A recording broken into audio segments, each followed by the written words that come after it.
Okay, so I hope you gave yourself a little break after that last video. Maybe you need to watch it a few times. I also have this written in our nutritional section. So if you look at the nutritional section, maybe look under anti-aging, and you can read about hormesis and some of the treatments I was talking about in the last video. So in this video, I want to talk about the way to get into hormesis through your diet. This is a big topic. There are many avenues here. Okay, so the very first way to get into hormesis, and again, hormesis is that upgraded state you go into where the body perceives that you could be in danger. So it's a survival mechanism. When you get into hormesis, you know you're in hormesis because you start feeling really crappy as you're going into it.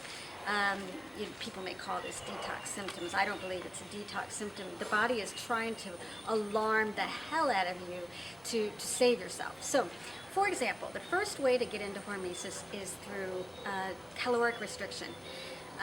You can also do it through extreme carbohydrate restriction. So say you've really reduced your calories a lot, maybe by 40% of what you really need to survive. So say you're down to like 900 calories and you have a pretty active lifestyle. So the body's going to send you a few alarms. It's going to say, you're starved, you're hungry, you've got to have carbs, you've got to do something right now or you're going to die. Your body will start driving you absolutely insane. You'll feel sluggish, you'll feel tired. But if you just don't listen to it and you let a few hours pass, boom, you're in it. You're in hormesis. And when you get in hormesis, those crazy voices are gone. You're actually slightly relaxed.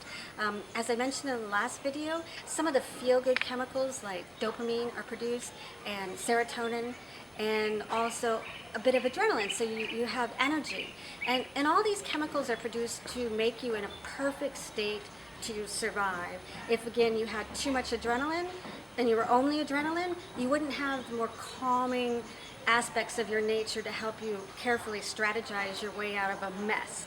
And if you were suddenly food deprived and you were in the jungle, you would need your wits about you completely. You couldn't just run on adrenaline, but you need to be calm and be able to strategize. So once you get into hormesis, you know it because you feel it. You feel you have enough energy, but at the same time you feel good, you feel peaceful. And that's really the way to know you're in it, because you feel a sense of peace. And those crazy voices that were going on when you started to restrict your calories, they're gone. So when you're in hormesis and you start to feel that good feeling, you then know a lot of good things are happening. You then know that autophagy is happening, and that again is the cellular recycling of broken or damaged parts. And again, this is where the rejuvenation is happening. Also, this is interesting to know, your aging genes are turned off. Your body says, I know I'm aging, I know I'm getting older, but not today, not right now, I might die. And that's why people are practicing calorie restriction as a very, very, very powerful anti-aging practice. They practice it maybe several times a week, or they stay on a caloric restricted diet all the time so that they stay in this state of hormesis. That sounds challenging from where you're sitting right now, but once you start to experience hormesis, you know it's a beautiful, peaceful state, not a freaked out, oh my God state like you imagine it to be. So you can start by just doing calorie restriction, but you want to do nutrient-dense calorie restriction, hence the benefit of the raw food lifestyle. We have beautiful, salads and all kinds of superfoods. So when you do eat, it's a nutrient-dense, calorie-restricted lifestyle. And if you look at our TripAdvisor reviews, you'll see that people love the food. No one's complaining, I'm on some kind of calorie-restricted diet, it was horrible. Everyone loves it. So that's the one way you can go into hormesis, is doing basic calorie restriction. The next way to go into hormesis is, of course, to do like a fast. When you shut the digestive system off, when you give it no fiber whatsoever, the body perceives that there is a bit of a threat, because the digestion is usually going, and all of a sudden when you shut it off, the body is assuming that you don't have access to enough food. And the strange thing is you're not really caloric restricted when you're doing a juice fast. I see people going into hormesis that are actually doing some high calorie juices, and I never really quite understood why. I would see when people start going insane, having a carb freak out attack, they'll have to have a banana shake or some of the sweetest stuff, maybe honey. And they're still getting into hormesis. And I know they are because you can see it. When somebody's in hormesis, they have a really nice glow about them. And they also can have this really peaceful, tranquil kind of persona. And all of our staff can usually identify when someone's in hormesis because we just know the look. It's like when somebody's in love or someone's had great sex.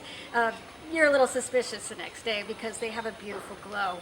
So possibly, falling in love or great sex is a way to get into hormesis, but we can't quite help you with that here at Phuket Cleanse, but we can restrict your calories or throw you in an ice bath or take your food away from you. Less fun stuff. So anyway, calorie restriction, shutting down the digestive system, like I mentioned in a juice fast.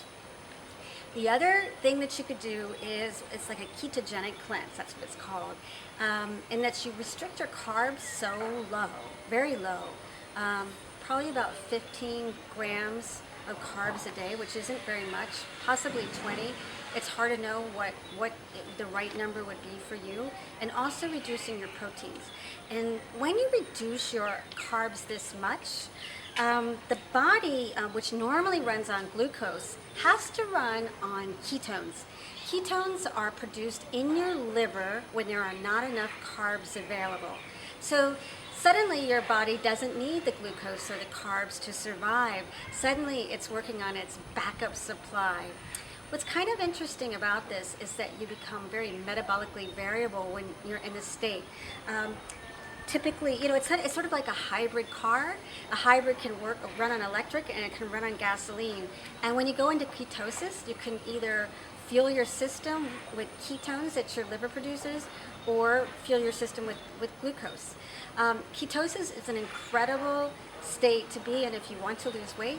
Ketogenic cleansing is used as a therapy for cancer because cancer cells survive on glucose. So I can't say every cancer cell survives on glucose, but most do. So if you can do ketogenic cleansing, that's a really great cancer prevention or cancer intervention treatment.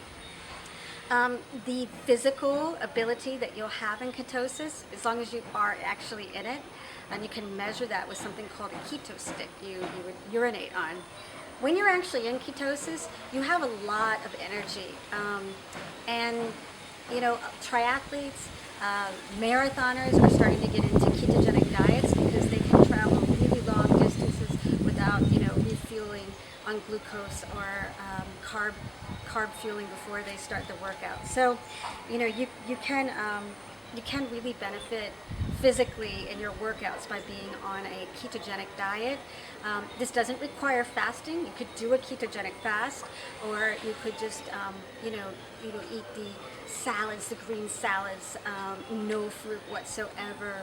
We'd even cut out sweet fruits like carrots or beets. So this would be a way to get into hormesis, and also the most accelerated weight loss program. Yeah, so it's really worth it. It sounds intimidating. If you want to start on it, you can start on it now. You can look up information on it. It's almost easier to do if you eat meat and you have a bit of fish or meat. But you would want to know, you want to really be careful how much protein you have. You're better off going with really good fats like coconut oil or olive oil, because if you have just too much protein, you throw yourself out of ketosis. You can't stay in ketosis, and then you just feel like crap. You feel carb restricted. You feel almost like dried up. That's the best way for me to describe it. So a lot of people make that mistake when they go on a ketogenic diet, that they're getting too much protein and they're not getting the benefits of ketosis at all. So you have to really carefully know what you're doing. So these are options for you. You could do, as I mentioned, you could do a juice fast. You can do a raw food program, a calorie restricted program. You could also do a ketogenic cleanse where we cut your carbs way back. Again, a very accelerated weight loss program. One other last thing that people do to get in hormesis is to only eat between the hours of 12 to 5. In our case, it'd be more like 11 to 4. You can eat freely, eat nutrient-dense foods, but by not eating anything after 4 or 5 and not until the next day at lunch, you put your body into sort of a long fast, or from early evening to late morning. You're basically fasting. You're having nothing but water. That's easy enough to do. And when you get that morning workout, it actually takes you much deeper into hormesis. So those are the programs available to you if you're wanting to go into a program of getting into hormesis through your diet. And then all the other treatments, the hormesis treatments we provide, such as the ice bath or the sauna or what else, hot yoga, these will just kind of stack in. It'll take you deeper and deeper into hormesis. Now, you may choose not to go into hormesis at all and just enjoy yourself, have a fitness holiday, have lots of raw foods and juices, and that's fine too. I'm just describing a hormesis cleanse and the benefits of it. It's something that maybe you want to do with us for a few days so that you might find it more enjoyable not to do it every day, but know how to do it so this can be a part of your daily practice or weekly practice or monthly practice at home, to be able to take yourself into hormesis so that you can again start to recycle damaged parts of the cells, damaged proteins. This would be a regular rejuvenation ritual for you.